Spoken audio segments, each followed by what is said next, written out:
We have a question. Do you ever wonder, God, are you really there? What is your plan for my life? Why is this happening to me? What do you want me to do in this particular situation? Okay, so that's 4 questions. Hi, I'm Kai. And I'm Libby. Welcome to Catholic Central. Today we're going to tell you about an ancient practice that Catholics use to hear what God is saying to them, personally. It sounds like voodoo woohoo, but it's called Lectio Divina. It's a very cool form of Christian prayer using the Bible. Lectio is Latin for reading, and Divina is Latin for divine or sacred. And you don't have to live in a monastery or a convent to practice Lectio Divina. It's for everybody, especially everyday people like you and me, and even this one.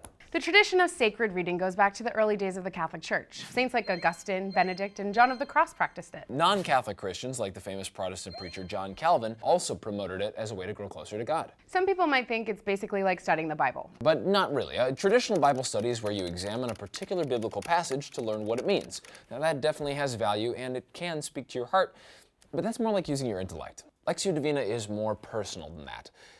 Think about a bird. Got it. Wingspan 13 inches, red bill, weight 11 ounces. It's flying.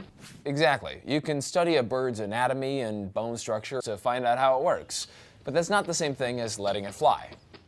So Lectio Divina is not like dissecting scripture academically, it's letting it come alive and do what it's meant to do. Which is to speak to us where we're at. Catholics believe the Bible exists for God to connect and speak to his children. Okay, so you may be wondering, Lectio Divina, where do you begin? Silence! Silence is important. You want to find a quiet place. It could be your house, your car, somewhere in nature. Doesn't really matter. Then take some time to settle into the silence. You want to make sure you're free of distractions. That means not looking at your phone, Libby. I'm looking at my Bible app trying to pick out what to read. Oh, well, good.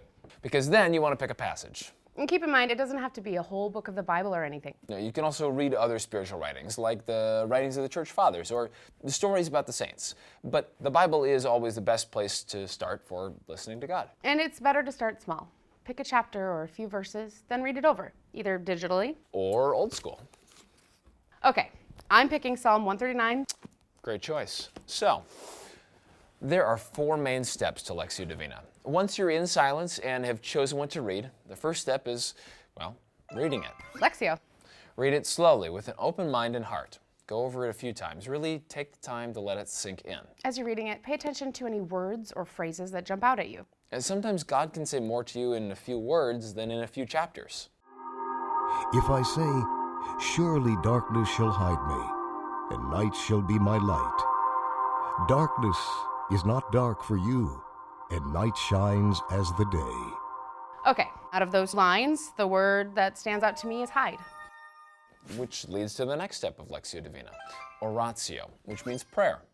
Once you've honed in on a certain word or phrase, ask God why that's standing out to you and what it might mean for your life or a particular situation you're going through. Once you've prayed about it, the next step is to meditate on it. Meditatio. This is where you take the time to really chew on what you've just read. Chew. That's how the Church Fathers put it, chewing. Turning it over in your thoughts and listening to what God is saying to you through it. It's listening with your heart. What I'm feeling is that maybe there are ways I hide from God, or maybe it's just telling me that God is with me in every situation. Even when I'm lost in distractions, there's no place too hidden away for God's love. Okay, so now we're on a roll. But what if you have trouble understanding the verse, or you get confused, or you misinterpret what it might be saying to you? You can talk to a trusted, wise friend about it. And always remember the law of love. Nothing in Scripture can contradict love of God or love of neighbor. So if you think the verse is telling you to do something that offends God or hurts another person, then you're misinterpreting it. So once you've let the Scripture really sink into your heart, this leads to the final step of Lectio Divina, contemplation. Contemplation is where you empty your mind of all images and thoughts and just rest in God's presence for a while. You bask in his love. So how long is the whole process supposed to take? Well, 20 minutes is a good place to start, but it could be 30 or 40 or longer. Just follow the steps and see where it takes you. You know, Lectio Divina sounds a lot like another prayer form we've talked about on this show, Ignatian meditation. That's true, but there's a difference. Ignatian meditation is where you use your imagination to place yourself in a scene from the Bible, like the way I did with the story of Jesus meeting the blind man in our other episode. You imagine the sights, sounds, and smells and let them speak to you. Lectio Divina is more like listening to what God is saying to you through particular scripture passage or word. So it's not using your imagination to visualize a scene from the Bible.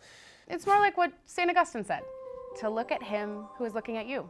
Lectio Divina is meant to help you have a close, intimate encounter with God in 4 simple steps. Yeah, but you want to be careful not to get hung up on the steps. Lectio Divina is not a technique you have to master to gain some supernatural experience. Like all prayer, it's not about doing it just right. It's just about doing it. And you might have to try it a few times to really get the hang of it, and that's okay.